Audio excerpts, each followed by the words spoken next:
बिस्मिल्लाहिर्रहमानिर्रहीम। इय्याक नअबुदु व इय्याक नस्तईन। रब्बि इश्रह ली सदरी व यस्सिर ली अमरी वहलुल उक़दतन मिन लिसानी यफ़क़हू क़ौली। हज़रत यूसुफ़ अलैहिस्सलाम का हुकूमत के आला मनसब पर फाइज होना। जब अजीज़ मिस्र के सामने हज़रत यूसुफ़ अलैहिस्सलाम की बेगुनाही साबित हो गई और उससे मालूम हो गया कि आप अलैहिस्सलाम पर लगाया जाने वाला इल्ज़ाम बेबुनियाद है, तो उसने कहा, यूसुफ़ अलैहिस्सलाम को मेरे पास ले आओ, मैं इन्हें अपने ख़ास कामों के लिए मुकर्रर कर लेता हूँ। जब आप अलैहिस्सलाम से उसने गुफ्तगू की तो वो आपकी सलाहियतों से बहुत मुतासिर हुआ और कहने लगा, आज से आप हमारे यहाँ इज़्ज़त वाले और अमानतदार हैं, लिहाजा हम आपको वज़ारत देना चाहते हैं। आप अलैहिस्सलाम ने अर्ज़ किया कि अगर आप मुझे वज़ारत देना चाहते हैं तो वज़ीर ख़जाना बना दीजिए। लिहाजा इस तरह आप अलैहिस्सलाम को मिस्र में वज़ारत के अहदे पर फाइज कर दिया गया है और अल्लाह अज़्ज़ व जल का वो वादा पूरा हुआ कि हम आपको ज़मीन में आला मुकाम पर फाइज फरमाएंगे। आप अलैहिस्सलाम को चूँकि पहले ही से इल्म हो चुका था कि 7 साल के बाद कहत सालिया आएगी, आप अलैहिस्सलाम ने पहले ही से ऐसी तदाबीर इख्तियार किए कि कहत साली वाले साल भी लोगों को खुर्दो नोश की अशिया बकदर ज़रूरत मिलते रहे। फरमानी इलाही है। और बादशाह ने कासिद से कहा, इससे यूसुफ़ अलैहिस्सलाम को मेरे पास लाओ, मैं उससे अपने ख़ास कामों के लिए मुकर्रर कर लूँगा। फिर जब उसने यूसुफ़ अलैहिस्सलाम से बात की तो कहने लगा कि आज से आप हमारे यहाँ बड़ी इज़्ज़त वाले और अमानतदार हैं। उन्होंने यूसुफ़ अलैहिस्सलाम ने कहा, आप मुझे मुल्क के ख़जानों पर मुहाफ़िज़ मुकर्रर कर दीजिए। बेशक मैं ख़जाना की हिफाजत करने वाला हूँ और खूब मालूमात रखने वाला हूँ। इस तरह हमने यूसुफ़ अलैहिस्सलाम को सरज़मीन मिस्र में इक़्तिदार अता किया कि वो इसमें जहाँ चाहे रहे। हम जिसको चाहें अपनी रहमत से नवाज देते हैं और नेक लोगों का सवाब ज़ाया नहीं करते, और यकीनन आखिरत का अजर इन लोगों के लिए बहुत ही बेहतर है जो ईमान लाए और परहेज़गारी के साथ काम करते रहे। सूरह यूसुफ। फरमाने रसूल अकरम सल्लल्लाहु अलैहि वसल्लम है। रसूल अकरम सल्लल्लाहु अलैहि वसल्लम ने हज़रत अबू ज़र रज़ियल्लाहु ताला को अहदे का सवाल करने से बचने की तरगीब दिलाते हुए फरमाया, ए अबू ज़र, अमारत हुकूमती अहदा एक अमानत है और तुम कमज़ोर हो, लिहाजा अहदा मांग कर न लेना। बेशक क़यामत के दिन इन लोगों के लिए रुसवाई और नदामत होगी जिन्होंने अहदे का हक अदा न किया, सिवाय इस शख्स के जिसने अहलियत की बिना पर इसे हासिल किया, फिर उसके हुकूक पूरी तरह अदा किए। हज़रत यूसुफ़ अलैहिस्सलाम का अपने सौतेले भाइयों से हुस्न सलूक। जब हज़रत यूसुफ़ अलैहिस्सलाम वज़ीर ख़जाना बने तो खुशहाली के 7 सालों में बेहतरीन तदाबीर इख्तियार करके अनाज को महफूज कर लिया। फिर जब 7 साल कहत साली पड़ी तो आप अलैहिस्सलाम ने मुतसरीन में गला बांटना शुरू किया। आप अलैहिस्सलाम हर शख्स को रकम लेकर साल भर के लिए गला देते थे। इस कहत का असर मिस्र से बढ़कर कनान शहर जहाँ याकूब अलैहिस्सलाम रहते थे तक भी पहुँचा। लिहाजा आप अलैहिस्सलाम के साथ सौतेले भाई अपने वालिद मोहतरम से इजाज़त और रकम लेकर गला लेने के लिए मिस्र आए।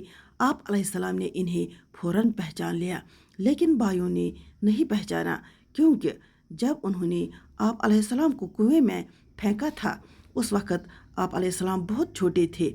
इन्हें ये खबर न थी कि इसके बाद यूसुफ़ अलैहिस्सलाम के साथ क्या हुआ। इन्हें ये गुमान भी न था कि आप साहिब इक़्तिदार होंगे। हज़रत यूसुफ़ अलैहिस्सलाम ने भाइयों से अजनबियों की तरह गुफ्तगू की और पूछा कि तुम्हारे सिवा और कोई भी तुम्हारा भाई है?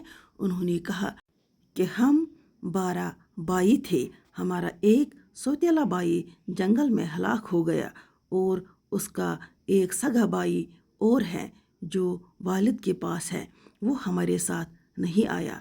हज़रत यूसुफ़ अलैहिस्सलाम ने अपने खादिम से कहा कि इनकी अच्छी तरह मेहमान नवाजी करो। चनाचे इनकी खूब मेहमान नवाजी की गई और इसके बाद आप अलैहिस्सलाम ने इन्हें खूब गला दिया और इनकी रकम भी गले में वापस रखवा दी और साथ साथ ये भी कहा کہ آئندہ جب میرے پاس آؤ تو اپنے چھوٹے بھائی بنیامین کو بھی ساتھ لانا، اگر تم اس سے ساتھ نہ لائے تو تمہیں گلا نہیں ملے گا۔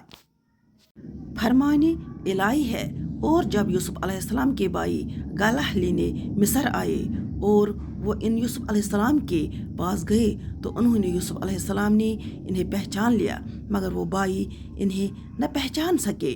اور جب انہوں نے یوسف علیہ السلام نے ان کے لیے ان کا سامان تیار کروا دیا تو چلتے وقت ان سے کہا کہ آئندہ تم میرے پاس اپنے سوتیلے بھائیوں کو بھی لانا، کیا تم نے دیکھا نہیں کہ میں گلہ پورا ناپ کر دیتا ہوں اور میں بہترین مہمان نوازی کرتا ہوں؟ بس اگر تم اس سے سوتیلے بھائیوں کو میرے پاس نہ لائے تو پھر میرے پاس تمہارے لیے کوئی گلہ نہیں اور نہ ہی میرے پاس آنا۔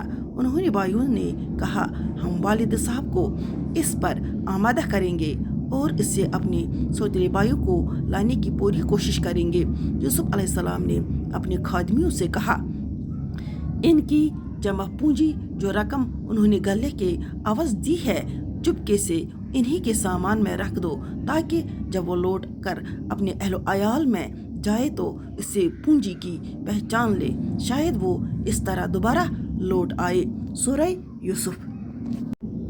بھائیوں کا بنیامین کو گلہ لینے کے لیے مصر لے جانے پر اصرار۔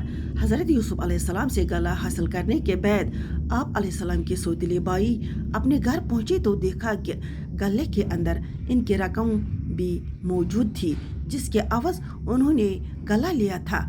وہ اپنی رقم دیکھ کر بہت متاثر ہوئے اور جب دوبارہ گلہ لینے کے لیے جانے لگے تو حزب وعدہ اپنے سوتیلے بھائی بنیامین کو ساتھ لے جانے کے لیے اپنے والد محترم حضرت یعقوب علیہ السلام کی خدمت میں حاضر ہوئے اور عرض کیا، اے ابو جان، دیکھیے مصر کا بادشاہ کتنا رحم دل ہے، اس نے ہمیں گلہ بھی دیا اور ساتھ میں ہماری رقم بھی واپس کر دی۔ اس نے ہم سے یہ کہا تھا کہ جب دوبارہ آؤ تو اپنے ساتھ اپنے بھائی بنیامین کو بھی لانا، اگر تم اپنے اس بھائی کو ساتھ نہ لائے تو تمہیں گلہ نہیں ملے گا۔ اے ابو جان، آپ ہمارے ساتھ ہمارے بھائی بنیامین کو بھی بھیج دیجیے تاکہ ہم زیادہ گلہ لے کر آئے اور ہم اس کی نگہبانی کے ذمہ دار ہیں۔ حضرت یعقوب علیہ السلام نے انہیں منع کر دیا اور کہا کہ میں ہرگز تمہارے ساتھ بنیامین کو نہیں بھیجوں گا۔ کیا میں بنیامین کے بارے میں بھی تم پر ویسا ہی اعتبار کروں جیسا اس کے بھائی یوسف علیہ السلام کے بارے میں کیا تھا؟ آخر کار بیٹوں نے خوب منت سماجت اور پکے وعدے کیے تو حضرت یعقوب علیہ السلام بنیامین کو اپنے سوتیلے بھائیوں کے ساتھ بھیجنے پر رضامند ہو گئے۔ فرمان الہی ہے۔ پھر جب وہ بھائی لوٹ کر اپنے والد کے پاس پہنچے تو کہنے لگے، اے ابو جان، آئندہ ہمیں گلہ دینے سے انکار کر دیا گیا ہے، لہذا آپ ہمارے ساتھ ہمارے بھائی بنیامین کو بھیج دیجیے تاکہ ہم گلہ لے کر آئے اور ہم اس کی نگہبانی کی ذمہ داری لیتے ہیں۔ یعقوب علیہ السلام نے کہا، کیا میں اس بنیامین کے بارے میں بھی تم پر ویسا ہی اعتبار کروں جیسا اس سے پہلے اس کے بھائی یوسف علیہ السلام کے بارے میں کیا تھا؟ اللہ ہی بہتر محافظ اور وہ سب سے بڑا مہربان ہے۔ اور جب بھائیوں نے اپنا سامان کھولا تو اس میں اپنا وہ سرمایہ بھی موجود پایا جو انہیں واپس کر دیا گیا تھا، تو وہ یہ دیکھ کر کہنے لگے، اے ابا جان، ہمیں اور کیا چاہیے؟ دیکھیے ہمارا سرمایہ بھی ہمیں واپس لوٹا دیا گیا ہے۔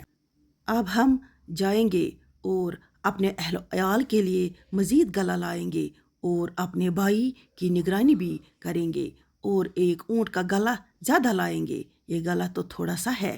یعقوب علیہ السلام نے کہا، میں تو اس وقت تک تمہارے ساتھ ہرگز نہیں بھیجوں گا جب تک کہ تم اللہ کو گواہ کر کے مجھ سے یہ پختہ عہد نہ لو کہ تم اس سے میرے پاس ضرور واپس لے کر آؤ گے، سوائے اس کے کہ تم سب گرفتار کر لیے جاؤ۔